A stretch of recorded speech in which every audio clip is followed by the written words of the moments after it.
Give it a shot. They want to do both arms.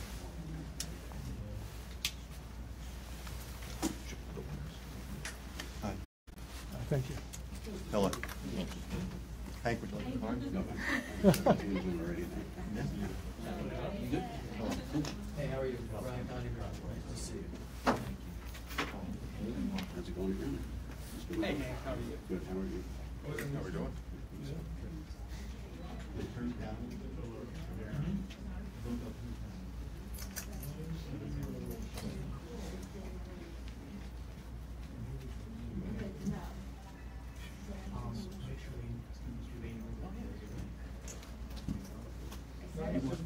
So you streaming right now?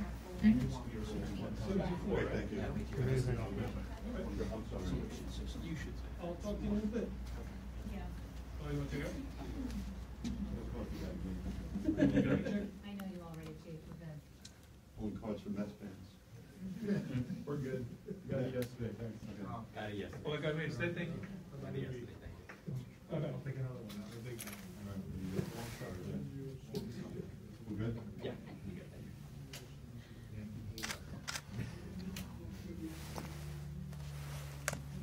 CIT training. Great program. Very happy with it.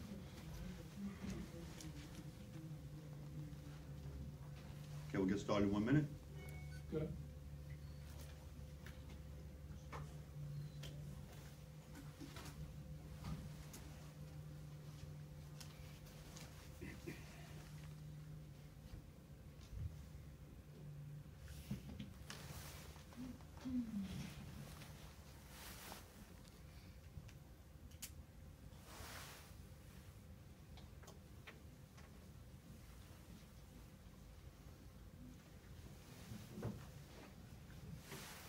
Good afternoon. I am Chief Robert Hertman of the Town of Wallkill Police Department. I'll begin by introducing those here with me. To my far right is Lieutenant Peter Sirigliano of the New York State Police, Bureau of Criminal Investigation. To my immediate right is Sheriff Carl Du Bois. To my immediate left is District Attorney Dave Hoovler. And to the far left is Sergeant Robert McLemore, Town of Wallkill Detective Bureau.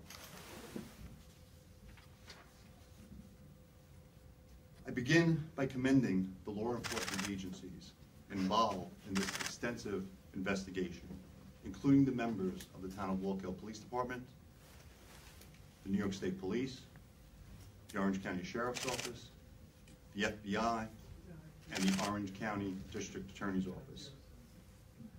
From the onset, these agencies worked cohesively to bring a just conclusion to this investigation. I also thank all of our law enforcement partners, including the Monticello and Fallsburg Police Departments, for their assistance last evening. During a media conference yesterday, Town of Wallkill detectives released videos and a still photo of a suspect wanted in connection with the November 26th shooting at the Galleria Mall. Immediately after the news media disseminated the videos and the still photo, calls started coming in to the Town of Wallkill Police Department hotline. Within hours, several of the callers reported that the suspect has been residing in the village of Monticello. Investigators from this department traveled to Monticello and began interviewing some of the tipsters. Within a brief period of time, we had a reasonable belief that the suspect was in that area. Armed with this information, investigators from the Town of Wallkill and the New York State Police Bureau of Criminal Investigations fanned out over the area in an attempt to locate the suspect. Subsequently, at approximately 11 p.m., the suspect, who is now identified as Michael Perez Rodriguez, a 27-year-old male, date of birth September 29, 1990, residing at 804 Delaware Street, Forest City, Pennsylvania, walked into the village of Monticello Police Department and indicated that he is wanted by the Town of Wallkill Police and he wanted to turn himself in. At 11:45 p.m., Town of Wallkill Detective Christopher DiNapoli took the suspect into custody and transported him back to the Town of Wallkill Police Station. Since that time, investigators from the Town of Wallkill Police Department and the New York State Police Bureau of Criminal Investigations, with the assistance of the District Attorney's Office, executed one search warrant, interviewed the suspect, his wife, who was a person of interest we were seeking in this case, and other witnesses. We have determined that the defendant was the individual who discharged a licensed handgun at the Galleria on November 26th, resulting in the injuries to two individuals, including a 12-year-old boy and his mother.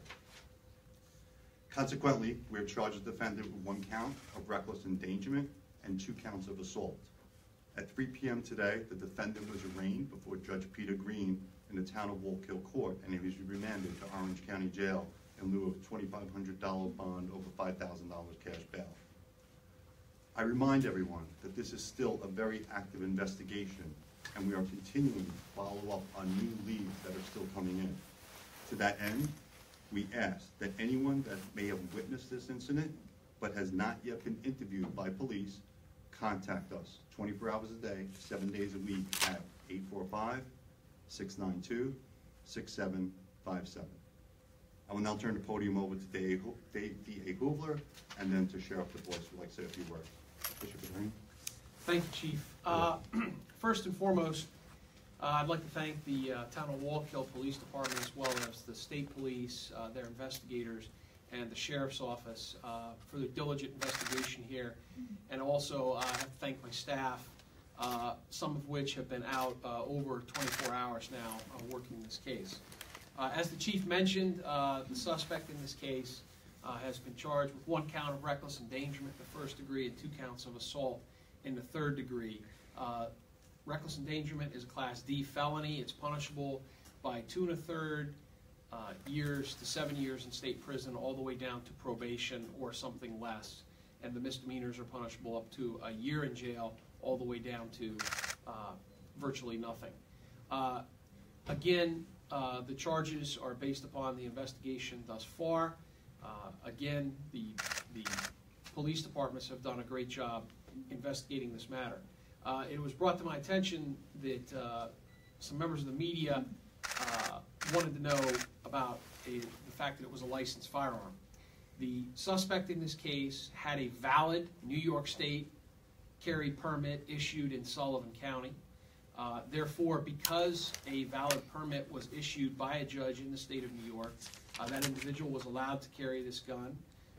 And because of that, no criminal possession of a weapon charge can be brought in this case. The charges in this case are brought solely and wholly based upon the defendant's conduct in the mall on Sunday afternoon at approximately 3:06 p.m.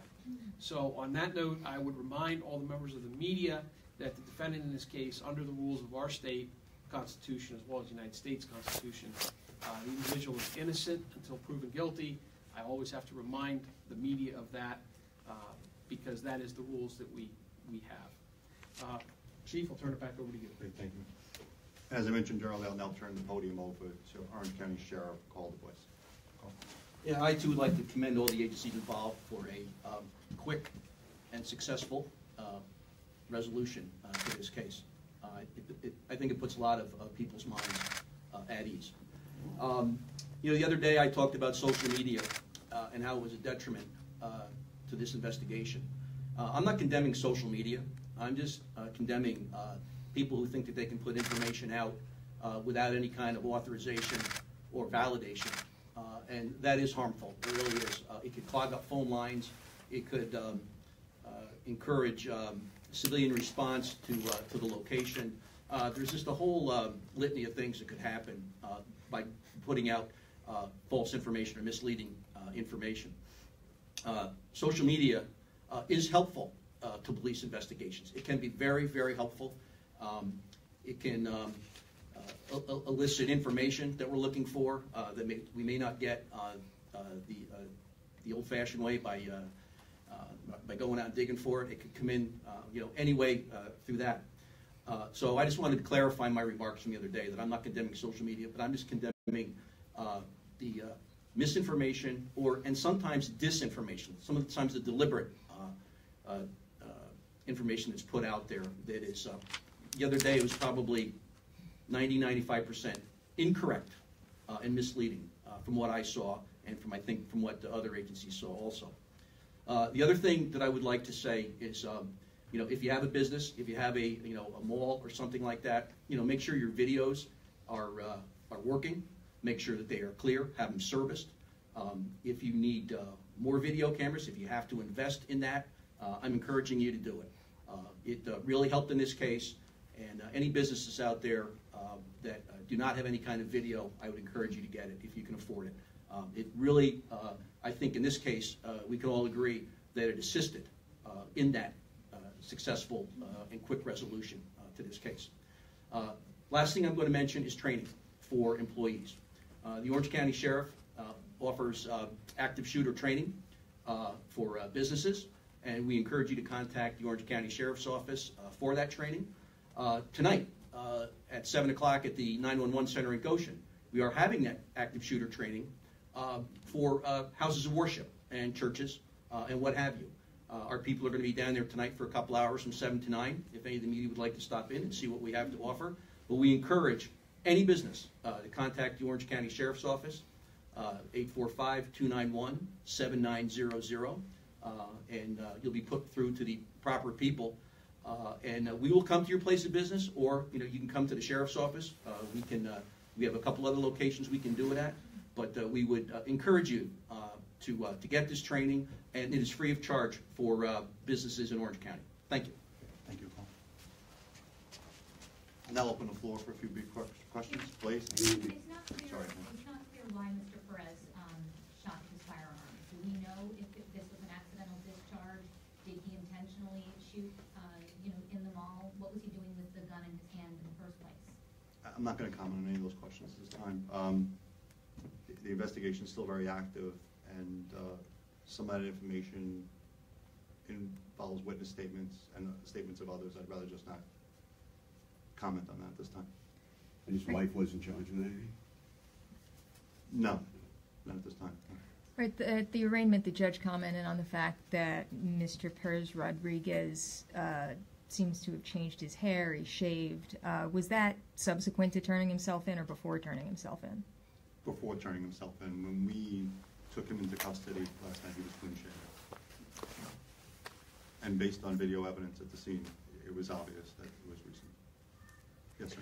The bail was set fairly low. Would that indicate on its own that the crime or what he's been charged with is not as serious as what could be expected for The a police crime? department was not involved in the bail process. That's the court's decision. Did the district attorney comment on that? I mean, because even the judge seemed to think that he raised some of the issues about the appearance being changed. It just it seemed low for that. Well, I don't know what seems low about it. The individual has no criminal record. He turned himself in. He did change his appearance. Again, we're not going to talk about the 3 to 4 hours of interviews that were done with him, but he did retire. He did hire local counsel. He came in with local counsel. He made a full statement to the police. He was 100% cooperative in taking us to the evidence, in recovering the evidence in the case.